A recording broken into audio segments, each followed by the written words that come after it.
So we have reached the last part of the first section in this module. Feature engineering is one of the most important topics in the course of machine learning.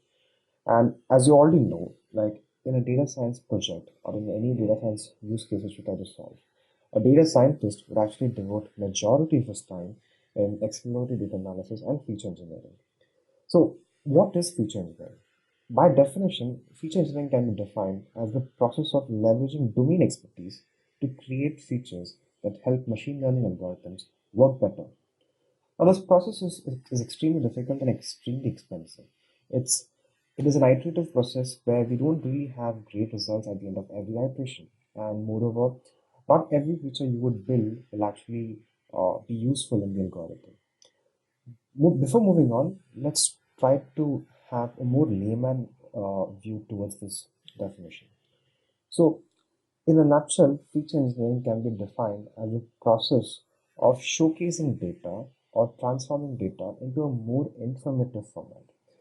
So, to describe how does it work in machine learning, think about a scenario. So, just consider machine learning is the process of teaching a 5-year-old kid or a 10-year-old kid some sort of expertise or some sort of intelligence. So, how do you teach a child, a 10-year-old child, a 10-year-old kid, some sort of intelligence? So, let's say we give him a very hypothetical use case. A hypothetical use case is looking at a person in an office. Let's say you have a kid who is 10 years old, you've taken him to office, and in your office you have managers, you have individual contributors who are techies, and there are some corporate executives, and you are teaching a child to distinguish a person as a techie, let's say someone like a software programmer, a consultant who would be like more of an executive, or someone like the chief executive officers or any chief executive officers. Your plan is to help your child understand and distinguish these three different kind of class of people. Now, you have been like helping a child understand this through simple techniques. Let's say you just introduce your child to your boss, saying that this is my boss. I work for him. His name is Andy, and he is X Y years, and let's say 40 years old.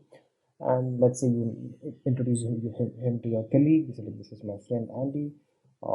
He's like 25 years old. So the child actually tries to understand everything from the age perspective. So the first thing he would actually bring into his mind is, okay, the more age he has, the higher chances that he's a consultant or an executive. And the lower age he has, probably he's an individual contributor or a techie. So that's how information is provided. But then definitely he'll get confused at some point of time, right? So in some cases there might be a young executive who, let's say, would be an exceptional leader who is right now, let's say he's from the chief executive officer of the company, and he's probably 25 years old. So the child gets confused, like how his entire algorithm which he has devised in his mind to distinguish people has kind of gone wrong.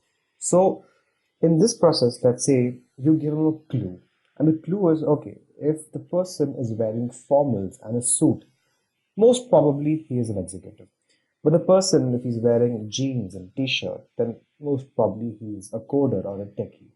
So with this clue, whenever his first algorithm fails with the age, he uses his second clue to actually get an understanding of whether the person is an executive or a techie, right? That's how the child kind of builds some rules in his mind.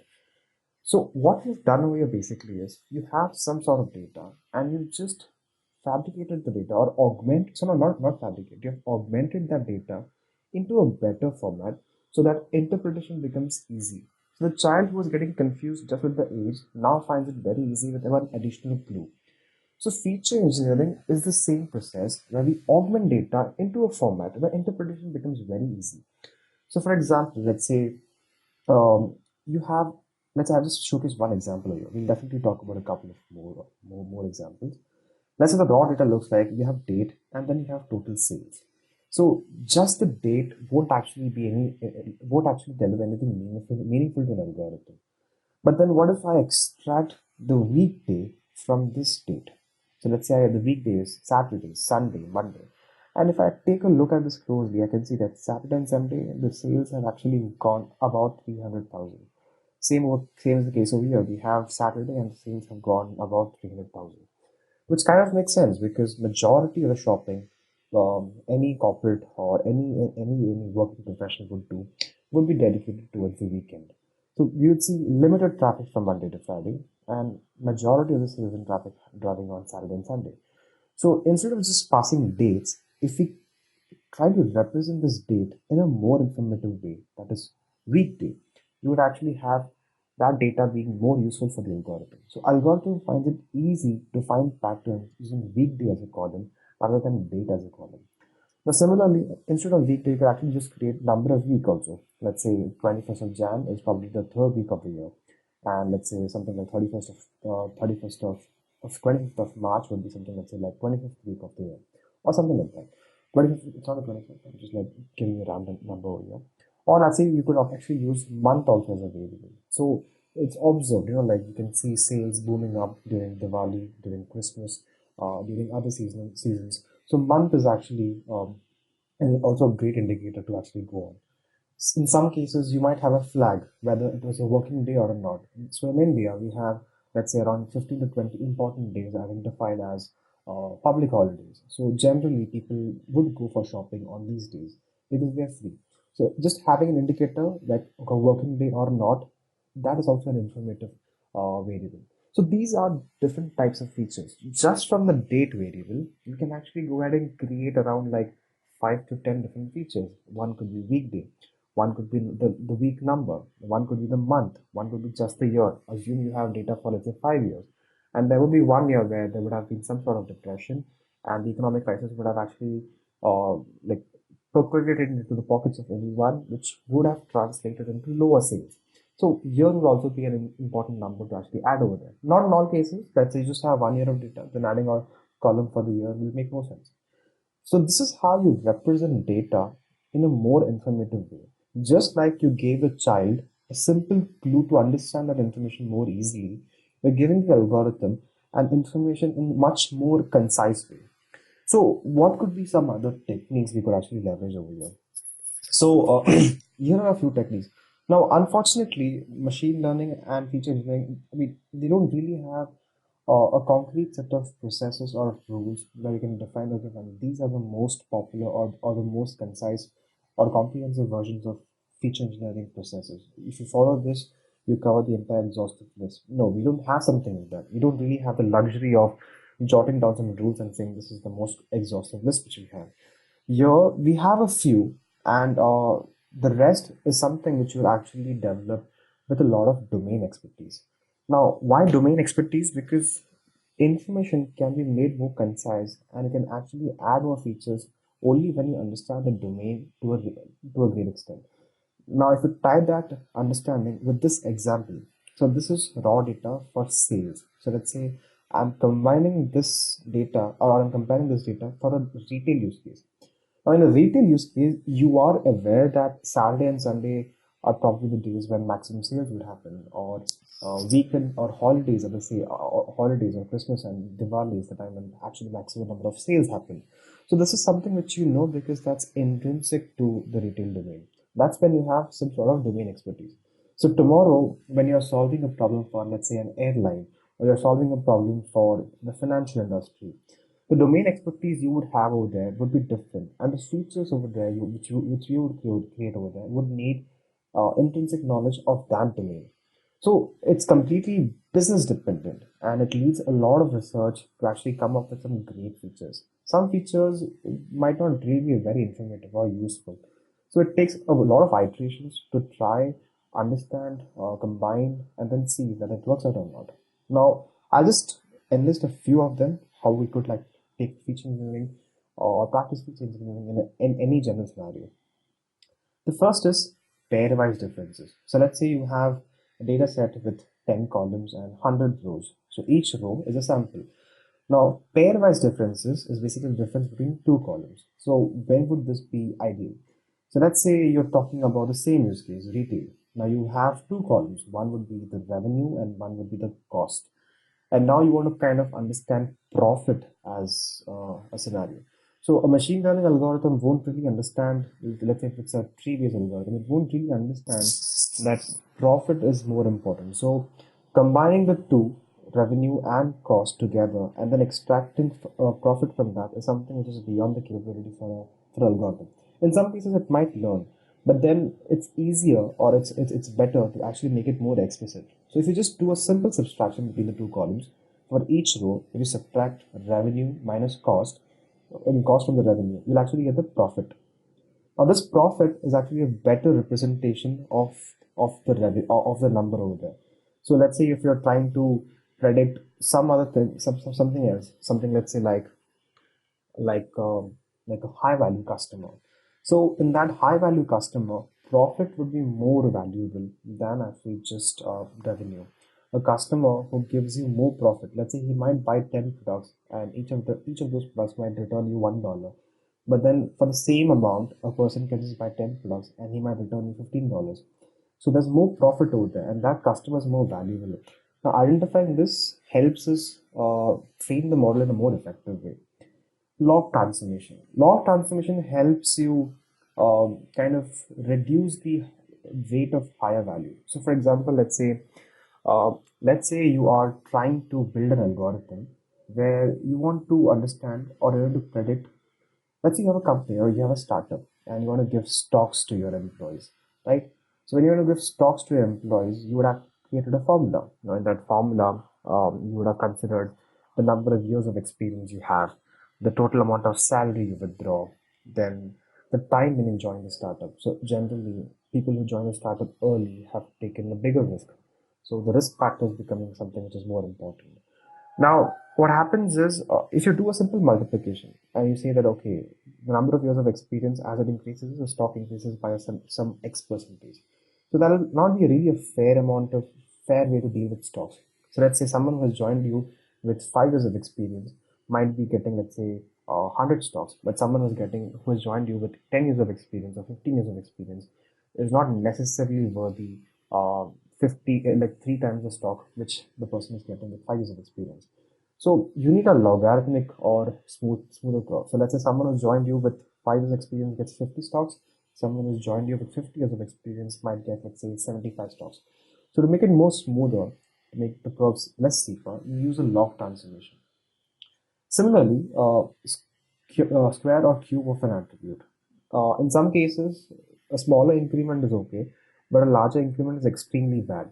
So let's say something like some medical conditions monitoring uh, the presence of toxic, like some toxic material in your body.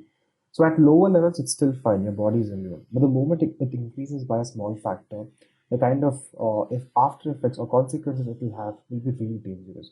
So you need to indicate that a small difference is okay, but a bigger difference is really bad. So you just need to multiply or amplify that differences. So that's why you take a square or a cube, or you can just go on as long as you want. Then mostly you can just settle down with square because you get positive values. So if you take a square and let's say I'm saying something like, let's say the presence of toxin is around 2%. So that number gets converted to 4. But then let's say the presence of toxicity is around 5%. That number gets converted 5 square, which is 25. So 2 corresponds to 4 and 5 corresponds to 25. You can clearly see the difference that when the number is 2, the impact is 4. When the number is 5, you've amplified the effect to 25. So the algorithm automatically learns to understand that when is it more important and how do I need to treat this variable. Pairwise products, this would be a simple scenario where you combine a couple of categories. So for example, let's say you have a retail outlet, and in your retail outlet, you have various descriptions for a product. So product belong to a product family. It could belong to a product manufacturer. It could belong to a product type, then and so on. Now, product manufacturer could be, let's say, Apple, Samsung, and Nokia. Product family would be mobile phones, laptops, let's say tablets, and so on.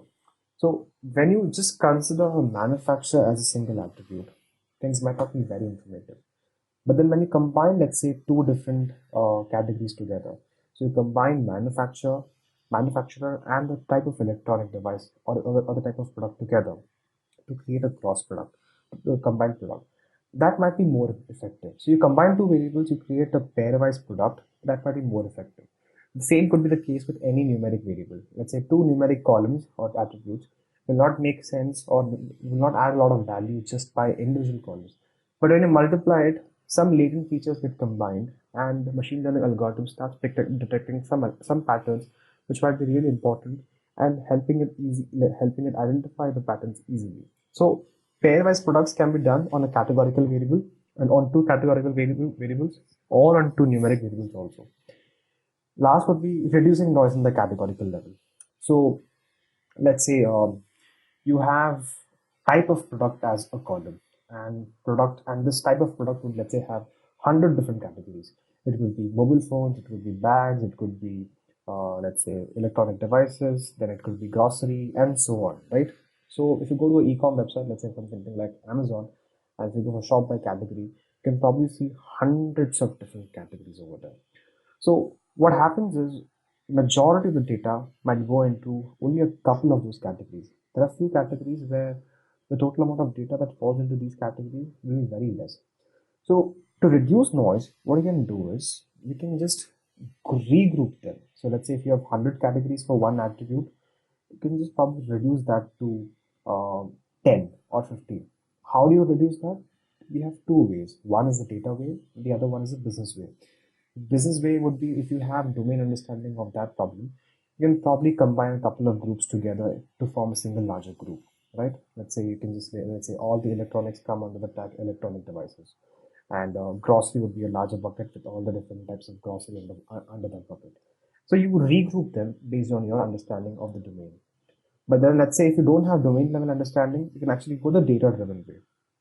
Let's say if you have 100 different categories, you can just look at how many categories contribute to around 80%. Generally, you can observe that 80% of the data will actually be focused around 10% of the categories. So if you have 100 categories, probably 10 of them, if you just consider 10 of them, that will be the major part of the data. So you keep 10 of them as it is, and rest everything you will group them as others. So just like everything else is combined as one new category, and you'll have total 11 new categories. 10 which were already there, which was the major part, and rest everything as one single others. So these are simple ways to actually go ahead and augment your data to a more informative, in a more informative way. This is definitely not exhaustive, and I might not be able to like give you more examples. I mean, we can definitely talk about examples, and this might go on, but then that might not suffice for you to actually help for you to use feature engineering in your use case. You tomorrow you might be having a use case, and if you want to do feature engineering with that, you would definitely try all these basic steps. But then beyond that, you would need to understand the domain. You would need to do this a lot of iterations with several other combinations to see what actually works and what does not work. So, in the last module, that is the fifth module, when we take up a capstone project, we look into a use case where we can do feature engineering by combining some domain knowledge which we can, which we would have for that problem statement. That's it for now. Let's move on to the next section, an introduction to statistics.